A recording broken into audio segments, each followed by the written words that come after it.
PDF का password इस video के अंत में दिया गया है तथा ये डिस्क्रिप्शन में दिए गए टेलीग्राम ग्रुप और व्हाट्सएप चैनल में मिलेंगी, जिसे आप इस यूट्यूब चैनल को सब्सक्राइब करके ज्वाइन कर सकते हैं।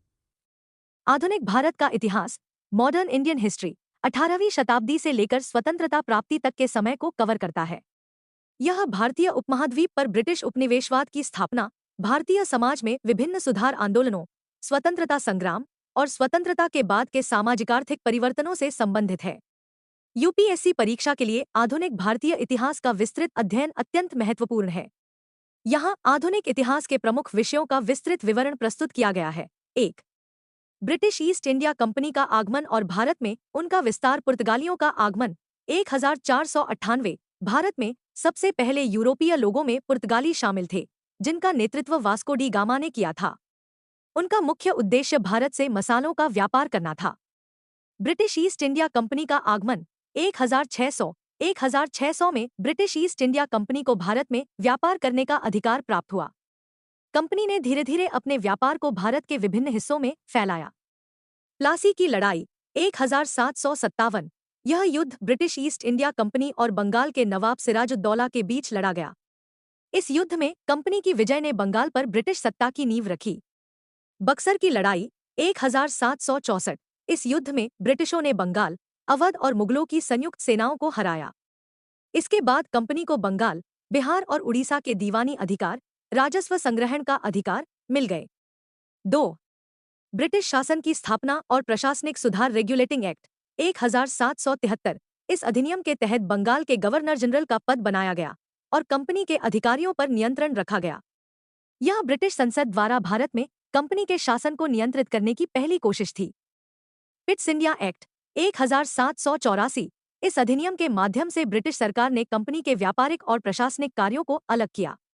इससे ब्रिटिश संसद का भारत के मामलों पर नियंत्रण बढ़ा। Permanent settlement 1793। यह व्यवस्था लॉर्ड कॉर्नवालिस द्वारा बंगाल में लागू की गई, जिसमें जमींदारों को जमीन का मालिक बना दिया गया और किसानों से लगान की वसूली का अधिकार दिया गया। व्यापार का चार्टर समाप्त होना 1813 और 1833। 1813 के चार्टर एक्ट के तहत भारत में ब्रिटिश ईस्ट इंडिया कंपनी का व्यापारिक एकाधिकार समाप्त किया गया और 1833 के चार्टर एक्ट के तहत कंपनी के व्यापार को पूरी तरह समाप्त कर दिया गया। अब कंपनी सिर्फ प्रशासनिक कार्यों के लिए जिम्मेदार रह गई। 3. सामाजिक और धार्मिक सुधार आंदोलन। राजा राम मोहन राय और ब्रह्मा समाज 1828। राजा राम मोहन राय ने ब्रह्मा समाज की स्थापना की, जिसका उद्देश्य भारतीय समाज में व्याप्त कुरीतियों को समाप्त करना और धार्मिक एकता को बढ़ावा देना था। उन्होंने सती प्रथा का विरोध किया और विधवा पुनर्विवाह का समर्थन किया। आर्य समाज 1875। स्वामी दयानंद सरस्वती ने आर्य समाज की स्थापना की, जिसका उद्देश्य वैदिक सिद्धांतों को पुनर्स्थापित करना था। उन्होंने मूर्ति पूजा और अंधविश्वास का विरोध किया और समाज में शिक्षा और समानता को बढ़ावा दिया।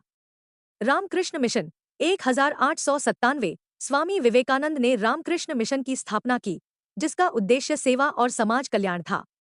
उन्होंने भारतीय धर्म और संस्कृति को विश्व स्तर पर फैलाने का कार्य किया। अलीगढ़ आंदोलन 1875। सर सैयद अहमद खान ने इस आंदोलन की शुरुआत की, जिसका उद्देश्य मुसलमानों के बीच आधुनिक शिक्षा को बढ़ावा देना था। उन्होंने अलीगढ़ मुस्लिम विश्वविद्यालय की स्थापना की। 4. 1857 का विद्रोह। कारण 1857 के विद्रोह के कई कारण थे, जैसे ब्रिटिशों की नीतियों के खिलाफ असंतोष, सैनिकों के बीच बढ़ती नाराजगी, धार्मिक भावनाओं को आहत करना, नए कारतूस का उपयोग और सामाजिक और धार्मिक कुरीतियों का विरोध।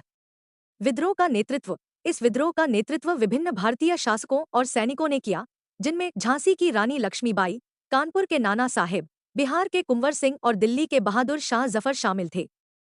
परिणाम, विद्रोह को ब्रिटिशों ने कुचल दिया, लेकिन यह विद्रोह भारतीय समाज में राष्ट्रवादी भावनाओं के उभार का प्रतीक बना। इस विद्रोह के बाद ब्रिटिश ईस्ट इंडिया कंपनी का शासन समाप्त कर दिया गया और भारत का शासन सीधे ब्रिटिश सरकार के अधीन आ गया। 5. भारतीय राष्ट्रीय कांग्रेस की स्थापना और प्रारंभिक राष्ट्रवाद 1885 से 1905। भारतीय राष्ट्रीय कांग्रेस आईएनसी 1885 में एओह्यूम ने भारतीय राष्ट्रीय कांग्रेस की स्थापना की। कांग्रेस का उद्देश्य भारतीयों को ब्रिटिश शासन के अधीन अपने अधिकारों की मांग करना और उन्हें संगठित करना था। मॉडरेट्स और एक्सट्रीमिस्ट्स। प्रारंभिक कांग्रेस नेता जैसे दादा भाई नौरोजी, गोपाल कृष्ण गोखले और सुरेंद्रनाथ बनर्जी मॉडरेट्स थे, जो संवैधानिक सुधारों और शांतिपूर्ण विरोध के माध्यम से स्वतंत्रता की मांग करते थे। वहीं बाल गंगाधर तिलक, बिपिन चंद्रपाल और लाला लाजपत राय एक्सट्रीमिस्ट्स के रूप में जाने गए, जो ब्रिटिशों के खिलाफ आक्रामक नीति का समर्थन करते थे। 6. स्वदेशी आंदोलन और बंगाल विभाजन 1905। बंगाल विभाजन 1905। लॉर्ड कर्जन ने प्रशासनिक सुधारों के नाम पर बंगाल का विभाजन कर दिया। इसके विरोध में भारतीयों ने स्वदेशी आंदोलन चलाया, जिसमें विदेशी वस्त्रों का बहिष्कार और स्वदेशी वस्त्रों का उपयोग करने का आह्वान किया गया। स्वदेशी आंदोलन। इस आंदोलन ने भारतीय जनता में आर्थिक आत्मनिर्भरता और राजनीतिक जागरूकता को बढ़ावा दिया। 7. होम रूल आंदोलन 1916। बाल गंगाधर तिलक और एनी बेसेंट दोनों ने होम रूल आंदोलन की शुरुआत की, जिसका उद्देश्य भारतीयों को ब्रिटिश शासन के अधीन ही स्वशासन प्राप्त करना था। तिलक ने पश्चिमी भारत में होम रूल आंदोलन का नेतृत्व किया, जबकि एनी बेसेंट ने दक्षिण और पूर्वी भारत में इसका नेतृत्व किया। 8. गांधी युग 1919 से 1947। असहयोग आंदोलन 1920। जलियांवाला बाग हत्याकांड 1919 के बाद महात्मा गांधी ने असहयोग आंदोलन की शुरुआत की, जिसमें भारतीयों ने सरकारी नौकरियों, स्कूलों और अदालतों का बहिष्कार किया। सविनय अवज्ञा आंदोलन 1930। नमक सत्याग्रह के माध्यम से गांधी जी ने ब्रिटिश कानूनों का उल्लंघन कर सविनय अवज्ञा आंदोलन की शुरुआत की। दांडी मार्च 1930 इस आंदोलन का मुख्य हिस्सा था, जिसमें गांधी ने नमक कानून का विरोध किया। भारत छोड़ो आंदोलन 1942। द्वितीय विश्व युद्ध के दौरान महात्मा गांधी ने करो या मरो का नारा देकर भारत छोड़ो आंदोलन की शुरुआत की, जिसका उद्देश्य ब्रिटिश शासन को तुरंत समाप्त करने का था। 9. स्वतंत्रता संग्राम के अंतिम चरण और विभाजन cabinet mission 1946। Cabinet mission Bharat में सत्ता हस्तांतरण के लिए एक योजना लेकर आया। इस योजना के तहत भारत को एक संघीय संरचना में बांटने का प्रस्ताव था, लेकिन मुस्लिम लीग ने इसका विरोध किया। भारत का विभाजन 1947। मुस्लिम लीग द्वारा पाकिस्तान की मांग के चलते भारत का विभाजन हुआ और 15 अगस्त 1947 को भारत को स्वतंत्रता मिली। निष्कर्ष। आधुनिक भारत का इतिहास भारतीय स्वतंत्रता संग्राम और ब्रिटिश शासन के बीच संघर्ष की कहानी है। 1857 की क्रांति। गहराई से विश्लेषण। 1857 की क्रांति भारतीय स्वतंत्रता संग्राम की पहली बड़ी और व्यापक विद्रोह थी। इसे भारतीय स्वतंत्रता संग्राम का प्रथम युद्ध, सैनिक विद्रोह, सिपाही विद्रोह या 1857 का विद्रोह भी कहा जाता है। यह विद्रोह ब्रिटिश ईस्ट इंडिया कंपनी के शासन के खिलाफ था, जिसने भारतीय समाज, संस्कृति और परंपराओं को गंभीर रूप से प्रभावित किया। यह क्रांति भारत के विभिन्न हिस्सों में ब्रिटिश शासन के खिलाफ गहरे असंतोष की अभिव्यक्ति थी। इसका आरंभ सिपाहियों के विद्रोह से हुआ था, लेकिन यह जल्दी ही एक व्यापक जन आंदोलन बन गया। क्रांति के प्रमुख कारण 1857 की क्रांति के अनेक कारण थे, जिन्हें राजनीतिक, सामाजिक, धार्मिक, आर्थिक और सैनिक कारणों के रूप में देखा जा सकता है। 1. राजनीतिक कारण। डालहौजी की व्यवगत नीति, डॉक्ट्रिन ऑफ लैप्स। लॉर्ड डालहौजी ने यह नीति लागू की थी, जिसके तहत बिना पुरुष उत्तराधिकारी वाले राज्यों को ब्रिटिश साम्राज्य में मिला लिया जाता था। इस नीति के कारण अनेक भारतीय रियासतें जैसे झांसी, सतारा, नागपुर और अवध ब्रिटिश शासन के अंतर्गत आ गईं। इसने भारतीय राजाओं और जनता में गहरा असंतोष पैदा किया। अवध का विलय।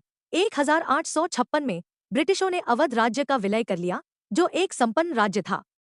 इससे वहां के नवाब वाजिद अली शाह को हटाया गया और किसानों एवं जमींदारों को भारी नुकसान हुआ। अवध के किसानों और सिपाहियों में गहरा आक्रोश पैदा हुआ। 2. आर्थिक कारण। भारी कर और आर्थिक शोषण। ब्रिटिश शासन ने भारतीय किसानों और जमींदारों पर अत्यधिक कर लगाए थे। जमींदारी और रैयतवारी व्यवस्था के अंतर्गत किसानों को अत्यधिक कर देना पड़ता था, जिससे वे कर्जदार हो गए। इस आर्थिक शोषण से लोग ब्रिटिश सरकार के खिलाफ हो गए। भारतीय उद्योगों का विनाश। ब्रिटिश शासन ने भारतीय हस्तशिल्प और कुटीर उद्योगों को नष्ट कर दिया, जिससे भारत में बेरोजगारी और गरीबी बढ़ी।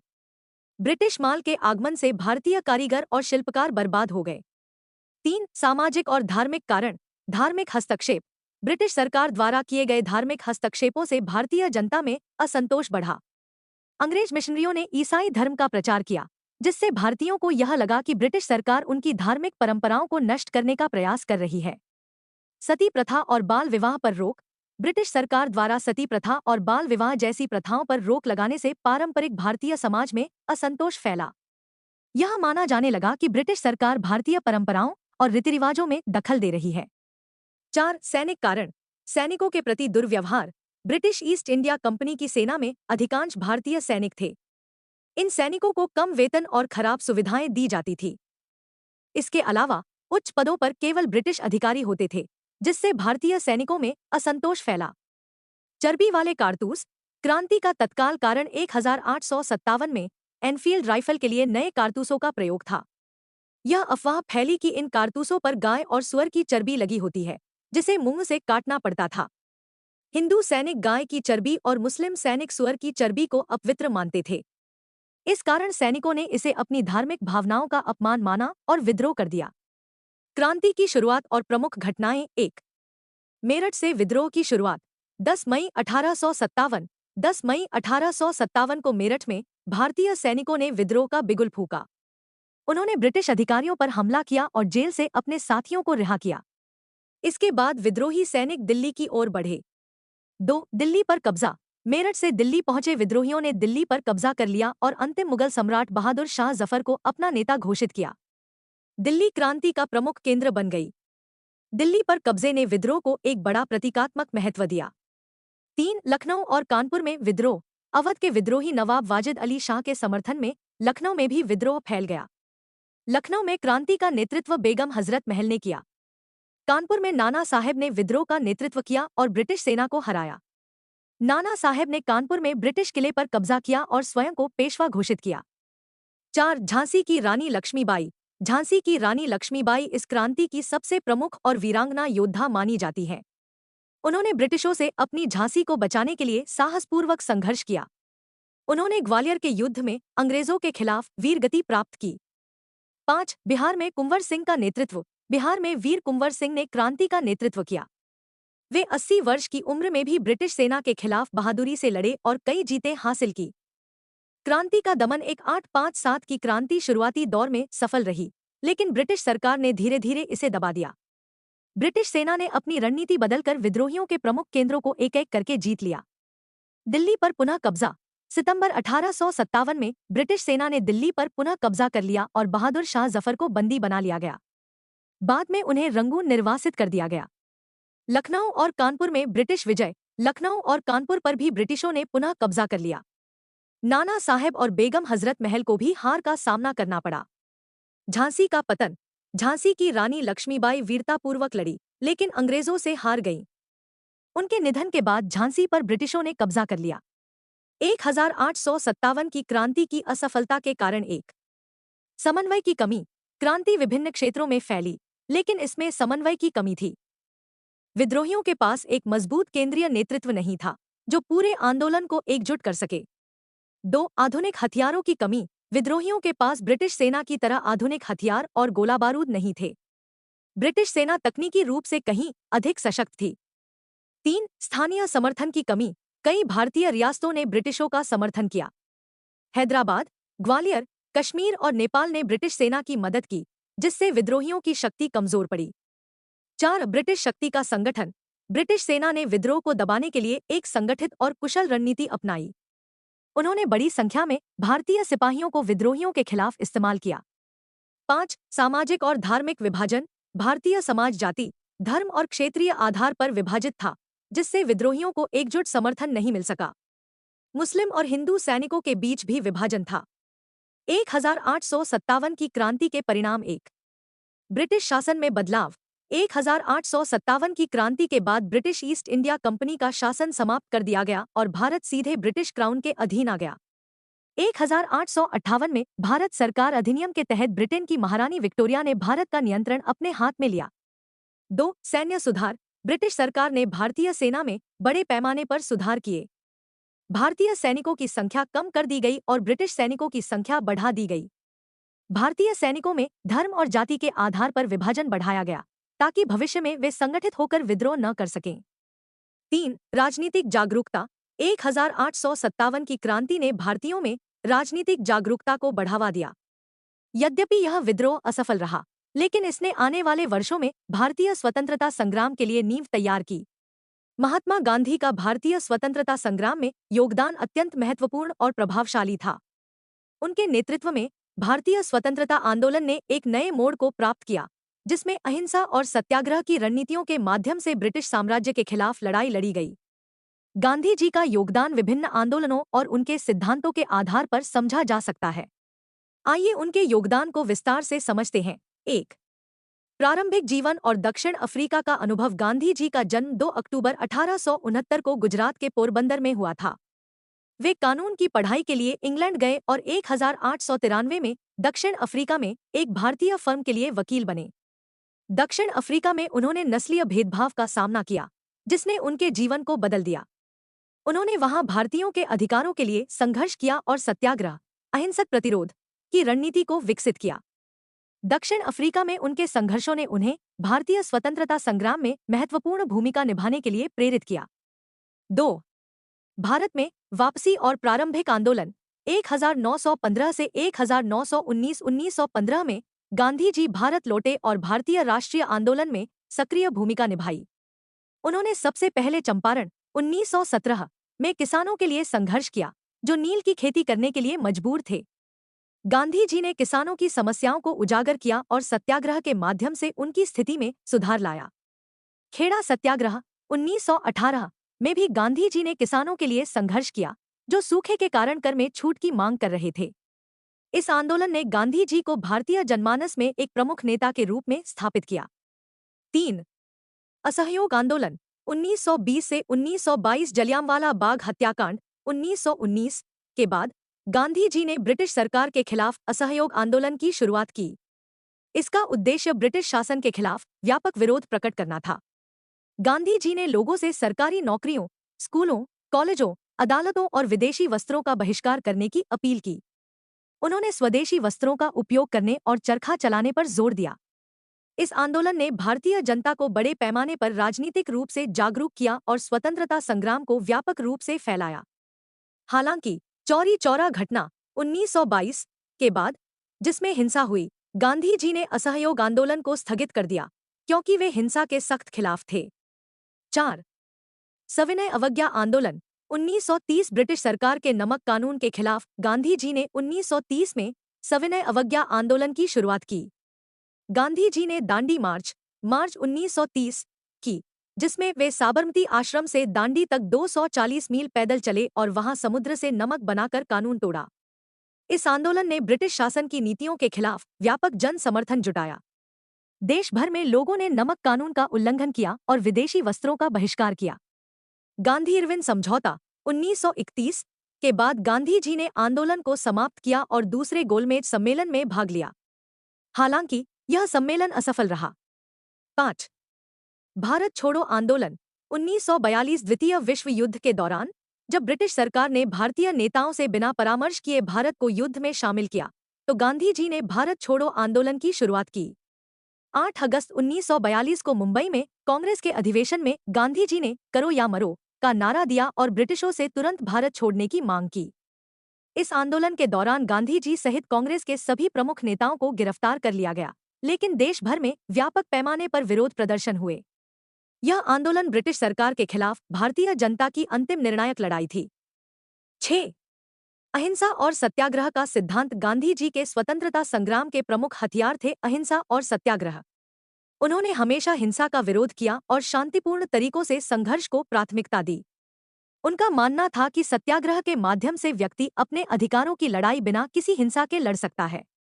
उन्होंने भारतीय समाज में आपसी भाईचारे, समानता और सामाजिक सुधार पर भी बल दिया।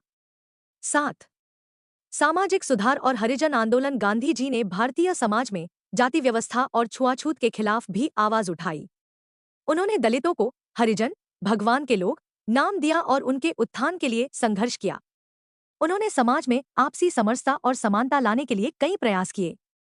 उनके हरिजन आंदोलन ने भारतीय समाज को सामाजिक सुधार की दिशा में आगे बढ़ाया। 8.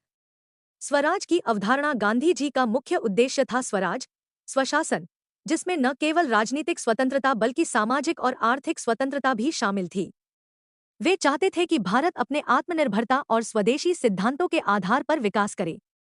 उन्होंने ग्राम स्वराज की अवधारणा को बढ़ावा दिया, जिसमें छोटे गांवों को आत्मनिर्भर बनाना और शहरीकरण के बजाय कृषि पर आधारित अर्थव्यवस्था को प्राथमिकता देना शामिल था। 9. गांधी जी का अंतिम योगदान और स्वतंत्रता प्राप्ति। गांधी जी की नीतियों और आंदोलनों ने भारतीय जनता में स्वतंत्रता के प्रति अपार उत्साह और जागरूकता फैलाई। उनके नेतृत्व में स्वतंत्रता संग्राम ने जनवरी से जनवरी को संगठित किया। हालांकि गांधी जी भारत के विभाजन 1947 के खिलाफ थे, फिर भी उनकी नीति और संघर्ष ने ब्रिटिशों को भारत छोड़ने के लिए मजबूर कर दिया। 15 अगस्त 1947 को भारत को स्वतंत्रता मिली, लेकिन गांधी जी ने विभाजन के कारण हुए सांप्रदायिक दंगों को रोकने के लिए निरंतर प्रयास किया। निष्कर्ष, महात्मा गांधी का भारतीय स्वतंत्रता संग्राम में योगदान अमूल्य था। उन्होंने अपने सिद्धांतों और अहिंसक आंदोलनों के माध्यम से भारतीय जनता को एकजुट किया और ब्रिटिश साम्राज्य को झुकने के लिए मजबूर किया। उनका जीवन और विचारधारा आज भी प्रेरणा स्रोत बने हुए हैं और उनके सिद्धांत भारतीय लोकतंत्र और समाज के लिए मार्गदर्शक सिद्ध होते हैं। भारतीय राष्ट्रीय कांग्रेस और इसके अधिवेशन। भारतीय राष्ट्रीय Congress, Indian national Congress (INC) की स्थापना 1885 में हुई थी और यह भारत के स्वतंत्रता संग्राम में एक महत्वपूर्ण राजनीतिक संगठन के रूप में उभरी। यह संगठन ब्रिटिश सरकार के खिलाफ भारतीयों के राजनीतिक और सामाजिक अधिकारों की रक्षा के लिए बनाया गया था। कांग्रेस ने भारतीय स्वतंत्रता संग्राम में अग्रणी भूमिका निभाई और इसके विभिन्न अधिवेशनों ने ब्रिटिश शासन के खिलाफ आंदोलन की दिशा तय की। इसके अतिरिक्त भारतीय राष्ट्रीय कांग्रेस ने स्वतंत्रता प्राप्ति के बाद भी लंबे समय तक भारतीय राजनीति में प्रमुख भूमिका निभाई। भारतीय राष्ट्रीय कांग्रेस की स्थापना। भारतीय राष्ट्रीय कांग्रेस की स्थापना ह्यूम एलन ऑक्टेवियन हमे नामक एक सेवानिवृत्त ब्रिटिश सिविल सेवक ने 1885 में की थी। इसका मुख्य उद्देश्य भारतीयों को राजनीतिक जागरूकता प्रदान करना और उन्हें संगठित करके ब्रिटिश सरकार के खिलाफ विरोध दर्ज करना था। कांग्रेस का पहला अधिवेशन 28 दिसंबर 1885 को मुंबई, तब बॉम्बे, में हुआ था, जिसकी अध्यक्षता व्योमेश चंद्र बनर्जी ने की थी। इस अधिवेशन में 72 प्रतिनिधियों ने हिस्सा लिया था, जिनमें प्रमुख भारतीय नेता शामिल थे। भारतीय राष्ट्रीय कांग्रेस के प्रमुख अधिवेशन 1885 बॉम्बे, मुंबई, अध्यक्ष व्योमेश चंद्र बनर्जी। इस अधिवेशन में भारतीयों की राजनीतिक शिकायतों को ब्रिटिश सरकार के सामने रखने का निर्णय लिया गया। कांग्रेस के गठन का उद्देश्य एक मंच पर भारतीयों को लाना और उनके अधिकारों के लिए संघर्ष करना था। 1905 बनारस अधिवेशन, अध्यक्ष गोपाल कृष्ण गोखले। इस अधिवेशन में बंगाल विभाजन 1905 के खिलाफ स्वदेशी आंदोलन का समर्थन किया गया और विदेशी वस्त्रों का बहिष्कार करने का आह्वान किया गया। यह आंदोलन ब्रिटिश सामानों का बहिष्कार करके स्वदेशी वस्त्रों के इस्तेमाल पर जोर देने का था। 1906 कोलकाता अधिवेशन, अध्यक्ष दादा भाई नौरोजी। इस अधिवेशन में पहली बार स्वराज, स्वशासन की मांग को प्रमुखता से उठाया गया। यह अधिवेशन कांग्रेस के नरमपंथी नेताओं और गरमपंथी नेताओं के बीच एक महत्वपूर्ण मोड़ साबित हुआ। 1907 सूरत अधिवेशन। यह कांग्रेस के इतिहास में विभाजन का अधिवेशन था। इसमें नरम दल गोपाल कृष्ण गोखले और गरम दल बाल गंगाधर तिलक के बीच विवाद हुआ। इस विवाद के कारण कांग्रेस दो धड़ों में बंट गई। नरम दल ने संवैधानिक सुधारों के माध्यम से संघर्ष का समर्थन किया, जबकि गरम दल ने ब्रिटिश शासन के खिलाफ आक्रामक आंदोलन की वकालत की। 1916 लखनऊ अधिवेशन, अध्यक्ष एनी बेसेंट। लखनऊ अधिवेशन कांग्रेस के लिए महत्वपूर्ण था क्योंकि इसमें कांग्रेस और मुस्लिम लीग के बीच लखनऊ समझौता हुआ, जिसके तहत दोनों संगठनों ने ब्रिटिश सरकार से संवैधानिक सुधारों की मांग की। इस अधिवेशन में नरम और गरम दल के बीच फिर से एकता स्थापित हुई। 1920 नागपुर अधिवेशन, अध्यक्ष सी विजयराघवाचार्य। इस अधिवेशन में महात्मा गांधी के नेतृत्व में असहयोग आंदोलन की घोषणा की गई। गांधी जी ने ब्रिटिश सरकार के खिलाफ जन आंदोलन की शुरुआत की और कांग्रेस को एक जन आंदोलन में बदल दिया। असहयोग आंदोलन के तहत ब्रिटिश वस्त्रों और संस्थानों का बहिष्कार किया गया। 1929 लाहौर अधिवेशन, अध्यक्ष जवाहरलाल नेहरू। इस अधिवेशन में कांग्रेस ने पूर्ण स्वतंत्रता, पूर्ण स्वराज की मांग की। 26 जनवरी 1930 को भारत में पहली बार स्वतंत्रता दिवस मनाया गया और ब्रिटिश सरकार से पूर्ण स्वतंत्रता की मांग की गई। यह अधिवेशन भारतीय स्वतंत्रता संग्राम का महत्वपूर्ण मोड़ था। 1931 कराची अधिवेशन, अध्यक्ष सरदार वल्लभभाई पटेल। इस अधिवेशन में गांधी-इरविन समझौते को स्वीकार किया गया और सविनय अवज्ञा आंदोलन को स्थगित करने का निर्णय लिया गया। इसके साथ ही इस अधिवेशन में मौलिक अधिकारों और राष्ट्रीय आर्थिक नीतियों पर भी चर्चा की गई, जिससे भारत के भविष्य की दिशा निर्धारित की गई। 9/1/1942 बॉम्बे अधिवेशन। अध्यक्ष मौलाना अबुल कलाम आजाद। इस अधिवेशन में महात्मा गांधी ने भारत छोड़ो आंदोलन की घोषणा की। गांधी जी ने करो या मरो का नारा दिया और भारत को तत्काल स्वतंत्र करने की मांग की। यह आंदोलन स्वतंत्रता संग्राम का अंतिम चरण था और इसके बाद ब्रिटिश सरकार ने भारतीय स्वतंत्रता पर विचार करना शुरू किया। 10/1/1946 मेरठ अधिवेशन। इस अधिवेशन में भारतीय संविधान सभा के गठन की मांग की गई, जिससे भारत को स्वतंत्रता प्राप्ति के बाद एक संविधान द्वारा शासित किया जा सके। इसके साथ ही भारत के विभाजन की संभावना भी सामने आने लगी। भारतीय राष्ट्रीय कांग्रेस का योगदान। एक स्वराज की मांग।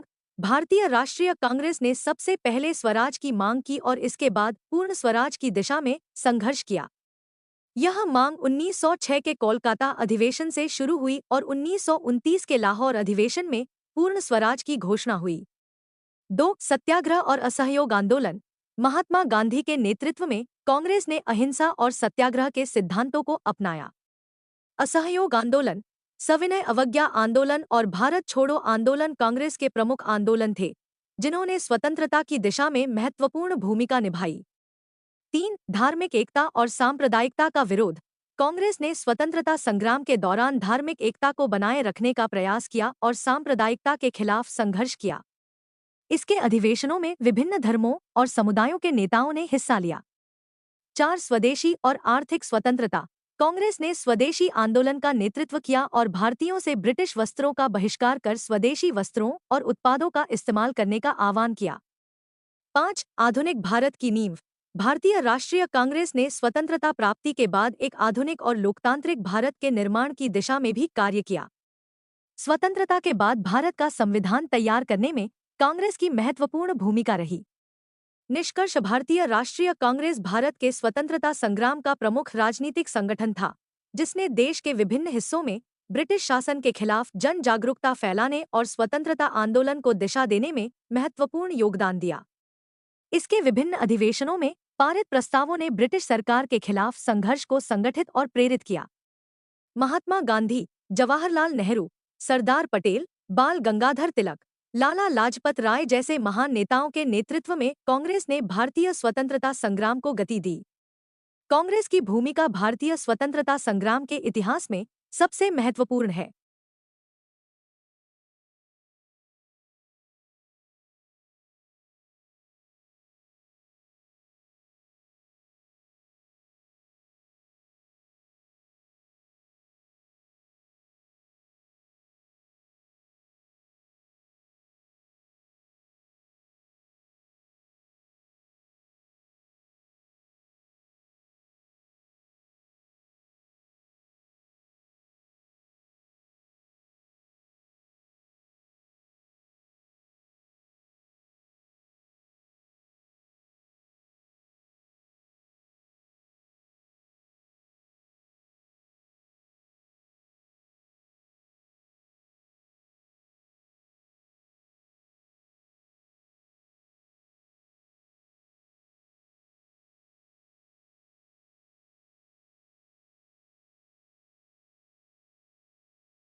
नरम दल, मॉडरेट्स और गरम दल, एक्सट्रीमिस्ट्स, भारतीय राष्ट्रीय कांग्रेस के भीतर 2 प्रमुख विचारधाराओं का प्रतिनिधित्व करते थे, जो स्वतंत्रता संग्राम के दौरान उभरकर सामने आईं। ये दोनों गुट स्वतंत्रता की प्राप्ति के उद्देश्य से काम कर रहे थे, लेकिन उनकी रणनीतियां और कार्यशैली एक दूसरे से भिन्न थी। नरम दल और गरम दल के बीच यह विभाजन कांग्रेस के शुरुआती वर्षों से लेकर 20वीं सदी के प्रारंभ तक देखा गया।